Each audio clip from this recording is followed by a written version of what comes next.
The last time I hugged my sister was in 2015, and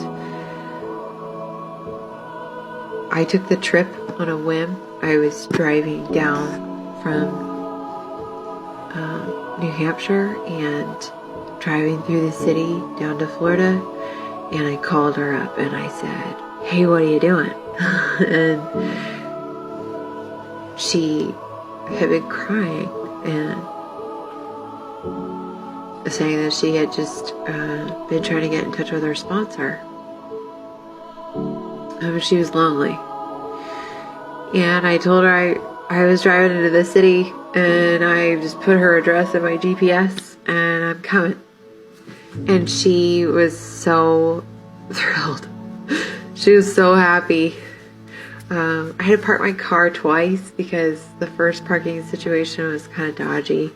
And the whole thing was just like so spontaneous. And I'm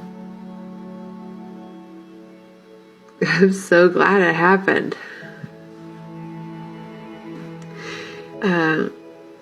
We spent maybe an hour in the park close to her apartment in Tompkins Square. She pushed my kids on swings. She just was with me. I was with her, and it was such a good time. And that's how I remember her. Just wanting to be with family, wanting to just without any expectation, just be together. And I'm so thankful for that space. The hardest part is that it was 5 years ago, and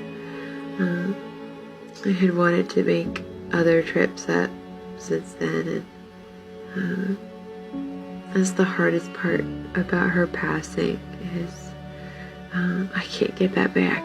Can't get those moments back to go see her. So I love her, and I remember her with this commanding beauty and just incredible passion, these amazing ideas. She wrote every feeling and thought that she had, as far as I can understand and I can tell. And that's not an exaggeration. She literally wrote every thought and feeling she had. And I think that's incredible. I think that's just amazing. And she just had so many lyrics. And I think she had more lyrics than music that she could write for the lyrics. So I would just say above and beyond, she was a lyricist, a poet, a writer, and just a lover of connection and wanting to be with people. She impacted so many people, and I'm so thankful for her life, and I'm so thankful for the places where she had courage to persevere, more than I ever knew over the course of the last 10 years. She has an incredible story, and I just have been piecing it together, honestly, in the last 3 weeks, and it's been really heartbreaking and heavy, but I am incredibly impressed by who she is and by the way her mind understood life.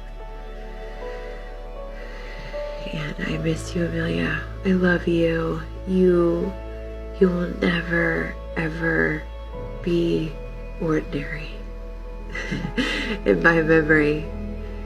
And I pray that you are at rest finally, in a space where, where there must be beautiful music. I love you. My name is Terry Yount, and I'm Amelia's dad. Amelia left us on February the 13th this year.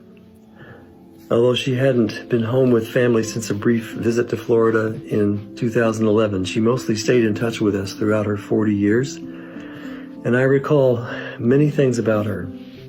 I remember watching her figure skating as a teenager in Delaware, executing jumps and spins to the music of Stravinsky's Firebird, while a silent audience, all caught up in the event, watched this graceful beauty finish her solo.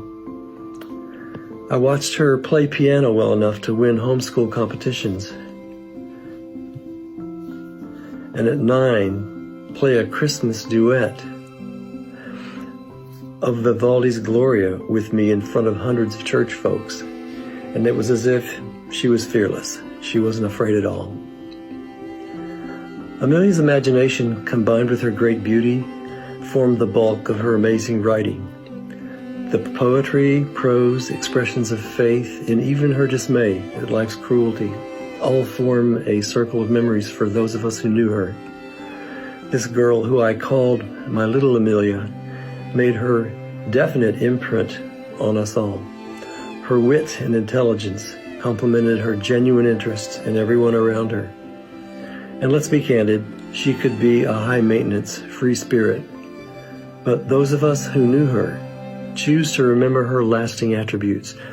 Evidently, based on reports from dozens of friends, her life had meaning far beyond its brief compass. I believe God created Amelia in her talent and her personality in order to teach the people around her about life. Amelia, although tragic by cultural norms, was beauty, skill, mind, passion, gifts, and love. For these things, I am truly thankful.